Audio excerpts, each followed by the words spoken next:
Guys, welcome back to another episode of the Pierce Wildlife Podcast. Welcome. Flint, What's up? what's up, bud? He's going to help mediate a little bit tonight. Mm-hmm. Yeah, he is. Welcome, Flint, again. Thank you.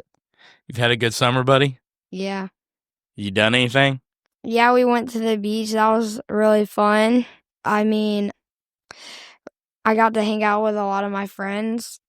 You got braces recently? Yep. Cool. And we've been going fishing a little bit this summer. Yeah. That was fun. We just recently went fishing at Anna Maria Island. Anna Yep. Maria. Yeah. What all we catch, you remember? Redfish. Sea trout, Yeah, sea trout. snook, That's what it was called.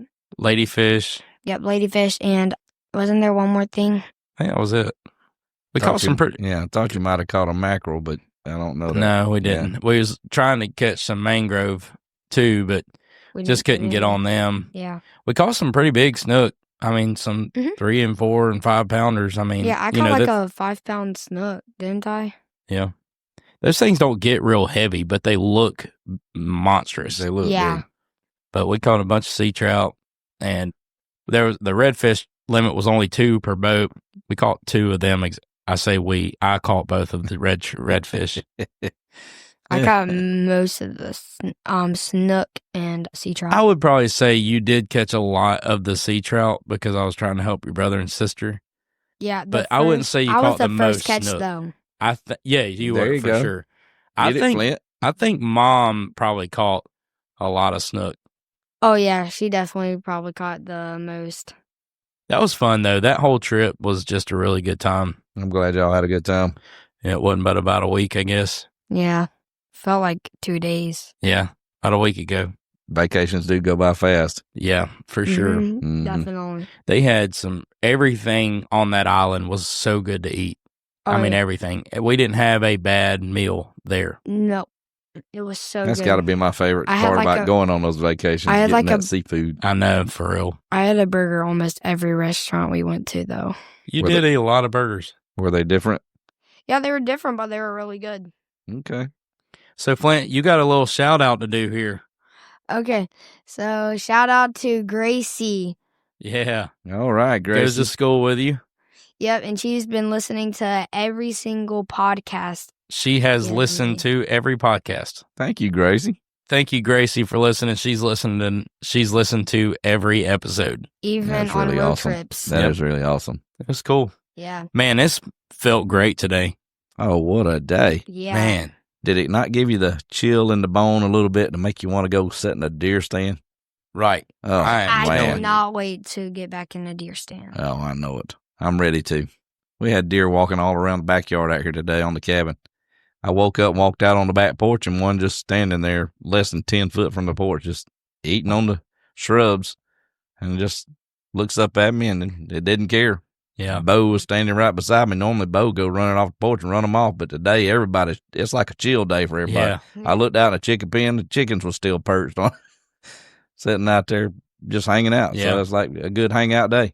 Yeah, I know. We got home from church. Well, after church, we went and ate. The boys wanted hibachi, so we went and ate hibachi. Yeah, it was so good. Because the girls are out shopping and hanging out. But then we came home, and yeah, I mean, this has been the first day that I haven't been like sweating and doing something. I know.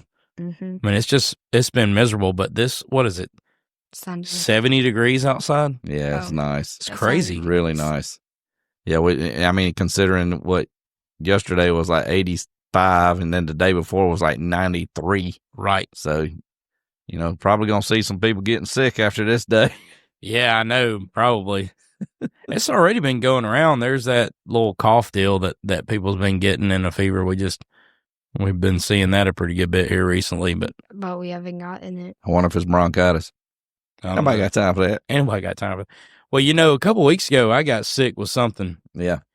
And, man, I had this I don't even want to say the word. I can't remember if I said it on the podcast or not, but I'm not even going to attempt to say Don't it. even try. It was something crazy. Like, it was so hard to pronounce. And then when I told the doctor this is what I think I had, she looked at me like I was crazy because then she corrected what I said because I didn't know how to pronounce it or what to say. But Yeah. I don't know. Might have been Oopa Loopa disorder or something. Yeah, probably that too, Yeah. for sure. Mm. So dove season's almost exactly a month away. I know, man. I'm excited. I can't wait. And I got a new shotgun, so Yeah. that's going to be better this year. Yep, you got a youth yeah. What model. kind of shotgun did you get? A shotgun. 20 gauge, maybe? Maybe. Yeah, it's definitely a 20 gauge Yeah. semi-auto, but I can't remember It's like- what it was. It's it's been like a my while since I old bought one. it now. It's kind of like my old one, but shorter since I'm. Yeah, it's a youth model. I can't remember. I have to look it up. Okay. I got it, I think, in, I don't know, January, February or so. Yeah. It's pretty sweet, though. With all the guns that you've bought, it's yeah. probably easy to forget. I don't have any guns. They've actually all fell in the river. I heard that. The only guns I have is that shotgun specifically that we're just talking about.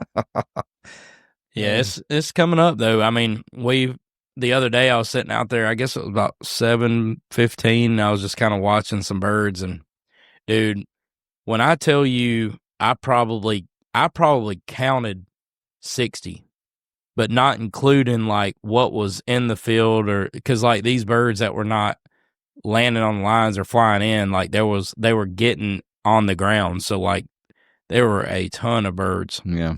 Oh, yeah. We're going to have a Already. year this year. I drove up across the field yesterday, and there was, that pile of rocks we got out there for driveway and stuff. I made the turn to go around that pile of rocks, and I guarantee it was 11, 12 birds come up off those rocks, took off. Oh, yeah. This morning I got outside, and I saw at least like 20 of them just like fly across the field. And it saw me because I like scared them a little. Yeah, there was a ton of them for sure. And there has been a ton of them. Oh, yeah. Do you know why those doves come up off those rocks over there? I seen Flint. He's thinking. Yeah. What? Why? This is Because why not? education. No. Because the gravel and the rock, like the salt and stuff in it, and the when them little chert pieces are broken up, that actually helps their body dissolve the food that they've eaten. That's what I said. Oh, okay. Good one. So funny. Yeah. You are funny. You are You're a funny kid. We was at the lake, I guess, for his birthday about a month and a half ago now. Yeah, that was a good time. And there was them guys that it was cruising on them bikes. For anyone listening to this who is looking at getting into an e-bike situation, Mm-hmm. those guys, man, they rode up in our cul-de-sac, and obviously, we being e-bike people, because they're awesome and great for hunting. Oh, yeah. I stopped them, and I was just like, what you got going on there? Mm-hmm. So they bought a conversion kit on Amazon and an actual like mountain trail bike, Mm-hmm. and put that conversion kit on this trail bike. I am attempting that now. I got the bike in a couple days ago. I'm going to try that because like when you look at these different bikes, like specifically Quiet Cat, like that's what a lot of people talk about. All right. I mean, the cheapest you're going to get in that bike used is $2,500. Right. Yeah. And unfortunately, like really, that's just not worth putting that much money into a bike when you can buy the Rad Power bike and put the big tire on it for $1,100 and you got the same thing. Right. The only difference is between the two, in my opinion, is the frame obviously on the Quiet Cat is a lot more rigid. Right. And some of them have suspension, but the Rad bikes are really the same thing. Right. And you can get some of them with suspension. You But like can. with ours, like we have never had a situation where we've needed more than what we have. Right. Because even when you killed that deer out at Joe Kerr's, like we was able to take that deer out of there. Strapped across the Right. right across the bike. It was interesting. So to me, I just don't feel like it's worth spending that much money on an electric bike. Right. So for when them guys told me that they bought that conversion kit for $500 and they just bought a good mountain bike with a wide tire for $500, Right. well, to me, that's a no-brainer. I know when we looked at them, they looked actually professionally built. Yeah. They looked the same as any other bike, but Right. it's like, wow, I like the way that bike looks. It's got some suspension on it, bigger tires. It looks like it right in it. And he said it rode really good. I think you test drove it. So Yeah, I did. but And it was fast. yeah, it was a lot quicker, and it didn't lose power going uphill like a Right. normal electric bike does. So it was a little bit different. The biggest. Does that battery pack come with that conversion kit deal? It comes with the $500 is the bracket to mount it on, all the wiring, the battery, the motor. I mean, everything. That's pretty good. That's crazy. And it's really nice. I mean, I've used mine hunting several times going in there. And you can geese. I've actually rode up on deer and squirrel and stuff like that, and they didn't even recognize me until I got real close. So right. Yeah. It's really good. It's really good. I noticed on that bike that you're converting it, that one motor piece kind of looks like an alternator. Yeah, it does. Off of a vehicle, old Chevrolet or something. But that's going to be interesting to see how that works. Yeah, I'm excited to see how that's going to play out. It'll be a fun build. We'll have to let y'all know how it comes out. Mm-hmm. I'd put links out because for me, like you're saying, like especially when I hunt at the house, that's how I get to the deer stand.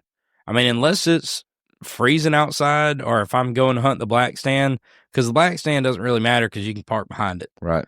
But like if I'm hunting the ladder stand over there in front of the black stand or the muddy blind or whatever, like I ride the electric bike. Right. And even when I go hunt the racetrack, like I strap it to my back because that's a long walk, and all that walking that you're doing that's not on an e-bike, all you're doing is leaving your scent in more detail, and not just that, but there was something I was listening to, I think it was the Southern Sportsman podcast the other day, and they were talking about during the fall, and it was a pretty good point. Like during the fall, when you walk into the woods, like when the leaves are dry, when you're walking as a person, and they made this point too, so I don't know if I'm stealing what they're saying or not, but I agree with them because when you walk into the woods, I think them deer know what people sound like when they're walking, just like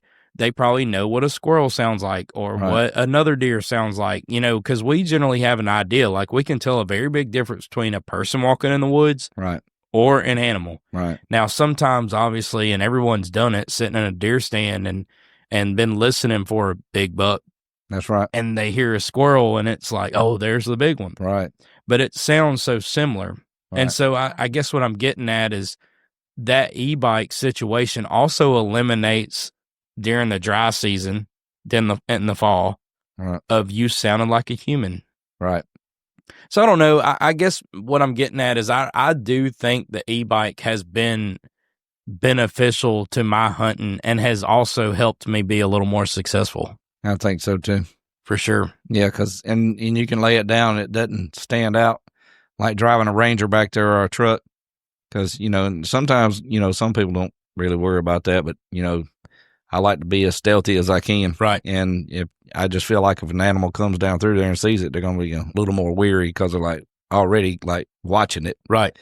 And then they're going to be real touchy every time they hear something different. So it would make me feel funny if I was walking through the woods and seeing that. And I'm like, Right. So I think, but if you can get that bike laid down on the ground, it just looks like sticks laying there actually a little bit. So that's exactly what I do. I ride mine in and I lay it down on the side. I've actually took limbs and thrown it over top of mine before and just kind of make it look natural.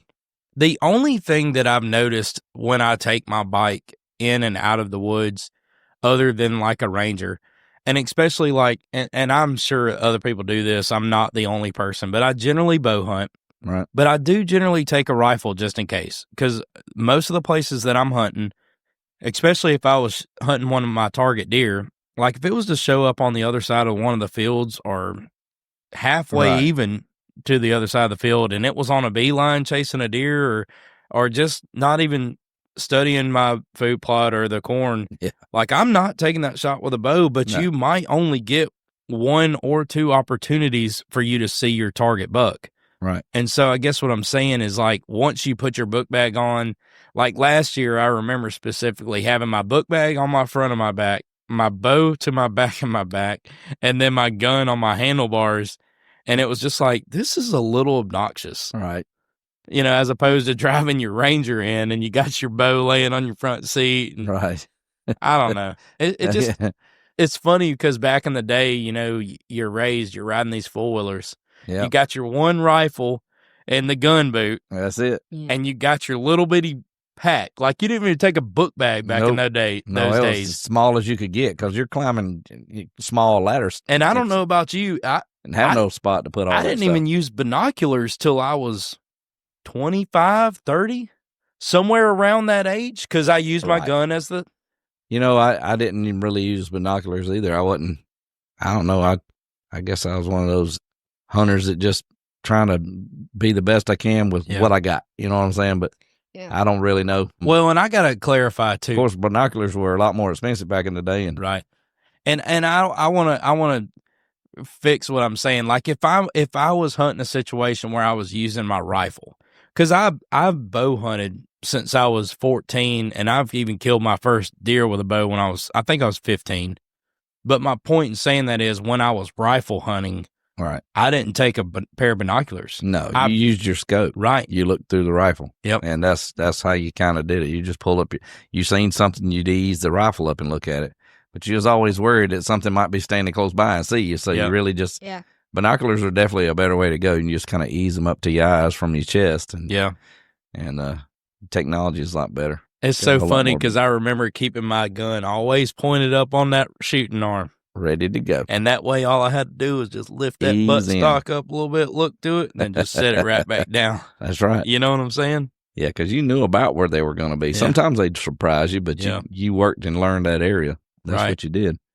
But it's funny because, like, when I said I was taking my book bag and my bow, but like even now, like when I go to the stand, my book bag is not like just my binoculars. Oh, no. It's my rangefinder. It's my binoculars. It's my camera. It's my extra batteries. It's my tripod for my camera. It's everything. It's my grunt call. It's my pistol. face. Right. It's a pistol. Yeah. It's so funny how things have changed. Right. From the way that we used to. Because even when I bow hunted when I was 14, 15, by myself, I didn't carry a pistol. Because you obviously didn't allow me to have a pistol by myself at that age, which I agree with 100%. Yeah, that's not going to happen. I agree. I won't let him take a pistol at that age. Right. But it's just funny because things have changed so much. Right, they have. You know, just in the past couple years. That's right. They have. They really have. But I love that e-bike situation. I really do. I think that's only going to get better throughout the next couple of years. Oh, yeah. And hopefully prices come down, because I got buddies who hunt and talk about, public land hunting, and we've talked in the past about e-bikes, and they're like, oh, I'm not spending that kind of money on an e-bike. And I'm like, well, man, you can get one cheaper for about $800 to $1,000, right. Them rad bikes used. But even then, that's... Well, a lot of them, I don't even think they've even given them a shot yet.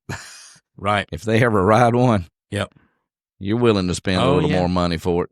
I agree. After having one, yep, I don't think I want to go without another one. Me either. Really, really just added a luxury to walking in and being a little more stealthy in different areas. Because, I mean, a constant rolling, when you're riding that bike, that the noise is, I don't know, it's hard to explain. It's not a crunch. Crunch. It's just a solid little noise, and it makes you go, what is that? You're in already, and you didn't make a whole lot of noise walking to it. So back when we were younger, we was actually taught to try and sound like a deer when you're walking in. Yep. So you are a different animal. So you would kind of sound like a squirrel is what we tried to do. We tried to make, those quick noises and make it sound like a squirrel. Right. And then when you got close to the stand, you started trying to be slower getting in, so that way if something was out there already, you just didn't spook it off or whatever. So right. And that's funny you say that, because that podcast that I was listening to with the Southern Outdoorsman, they had from the hunting public on there. I'm pretty sure it's Adam, but oh man, let me look that up real quick. Yeah, that would drive me crazy. Oh, when we were talking about the e-bikes, I was going to say something that I forgot, but we were hunting one time and we didn't really see anything. Mm-hmm. So when we were coming back, Dad had his we had the gun, we had Dad's book bag, and then I was on the back, and it was shaking, and I was like, oh my gosh, if we flip. And then next thing you know, we flip, and Dad's like, get back on. And I'm like, no, I'm walking the rest of the way. I don't remember that. I didn't know if he was going to be talking about that story about the electric fence from when he jumped onto the e-bike and run off with it. No, we ain't talking about that. Oh, did you ever get payback on that? Not yet. Oh, it's still coming. What? But this guy's name is Aaron Warburton. He's the hunting public. Okay. And it's funny because you were talking about sounding like a different animal. Mm-hmm. He didn't specifically say that, but he definitely insinuated that situation was when he goes in, he tries not to sound like a human walking. Right. Yeah. But, the e-bike situation, I guess this is the topic for the night, but right. It's just, it will change your hunting dynamic for sure. Absolutely. I will say this, though. He was talking about me flipping the bike. I have not flipped or fell over on that bike very often, but I did last year one time, and I was by myself. Man, oof! Before this year, I'm gonna make sure to take the center part out of my bike, like the storage compartment. Oh yeah, because when I was putting my foot over the bike, it got caught when I was getting off of the bike because I couldn't just step through. Right. So all the people listening, if you're looking for an e-bike, make sure you get a step-through bike. But I was pulling my foot over, got caught. I fell on my rifle, on my bow hit the ground, and I was going to the stand. Oh, no. So my point is so now you're worried if everything's my knocked gun off is sights. plugged with mud. Literally, the barrel is halfway full of mud. Scope, I wouldn't even be able to see out of it. And if I did, I would not trust shooting it. Right. So that is one situation that obviously wouldn't have been a situation if I wasn't on an e-bike, but it also wouldn't have been on a situation if I would have had that center storage compartment removed. I get it. Oh, man. Yeah, it is a lot easier to get on and off with that center section out of it, but I like that little trunk. It's handy. Me too. But in case you don't know, that's a bike, e-bike that kind of looks like a girl's bike with the center out of it so you can step through. Yeah, it does kind of, but the green and black does make it look a little more manly for sure. But you don't remember flipping. But I'll tell you what's funny about that trunk though that also works is like when I take that bike with the trunk in it, like I always keep an extra water, always keep my nose jammer in it, always keep extra batteries in it for my camera. I can generally put my camera in that, but I keep that nose jammer in there. So before I go hunt, I spray me and the bike down. Yeah. And for everybody listening to this, that nose jammer works. Yeah, some good stuff.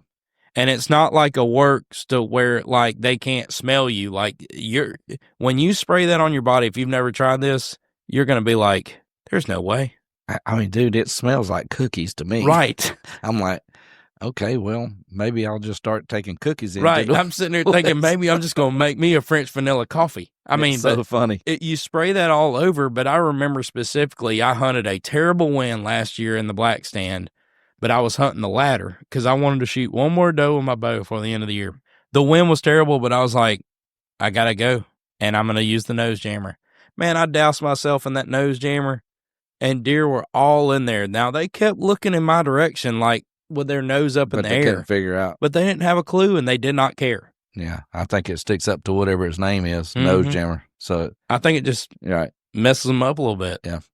But I like I mean, it may be like, where's them sugar cookies at? Yeah, where them cookies at? That stuff does work. I need some cookies. It does. It works real good. Really good. I'm going to need some cookies now. Y'all making me hungry. Yeah. About time for... Yeah. I think Boom Boom made some cookies, so you might get some here in a little bit. Yeah. So, just to conclude this episode, I guess real quick, Eden got a goat. Yep, we got to go. Yeah. It is so cute. Yesterday, so it's funny, yesterday was Saturday. We decided that we were going to do date night last night because Friday night was Christian's birthday. That's right. So we asked Tanya to change our days. So our plan was we was going to go to dinner down towards Woodbury, and we're just going to show up at Brian and Emily's. Like, we're just going to go, say, hey. Yeah. And I made sure they were around before we did it. But Eden texted me around, or no, not text me.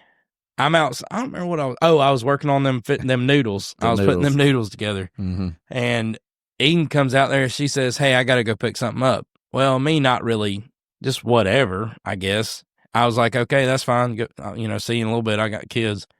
But then I see her start loading the big dog crate in there in her car. And I'm like, what is she doing? And why are we Really? putting this dog crate in your car? So I asked her, I said, what are you doing with that dog crate? She said, I'm going to pick something up. I said, what do you need a dog crate for? It's like, I don't know.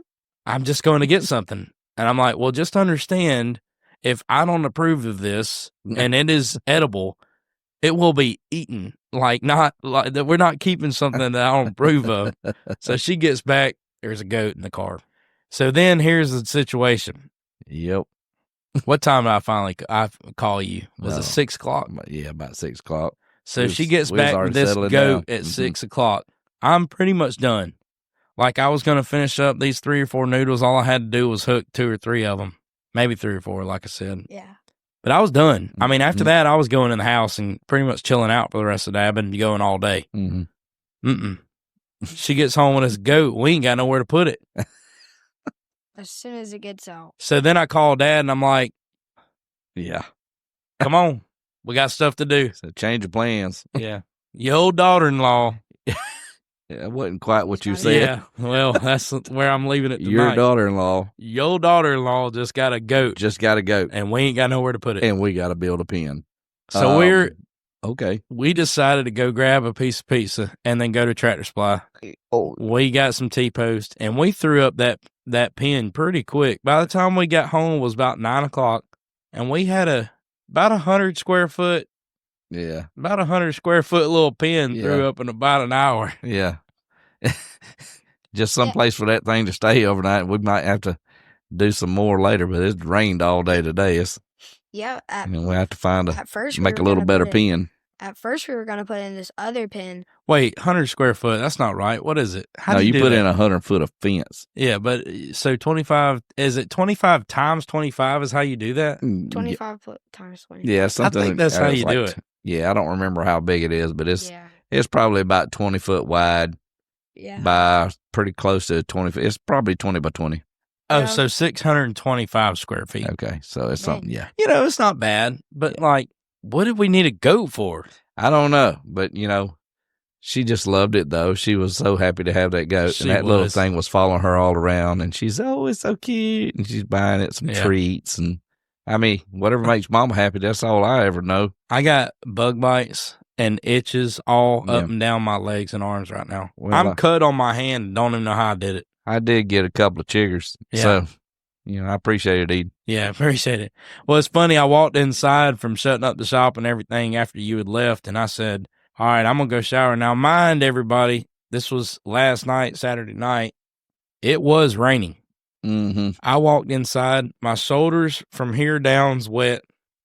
I got dirt all down the front side. I didn't realize how rough I looked, and I'm sure you look pretty rough too. Yeah. But when I walked in and I said I'm going to shower, her and Tanya was standing there talking, and I could tell by the look on their face, I done looked like I done been beat up by a goat.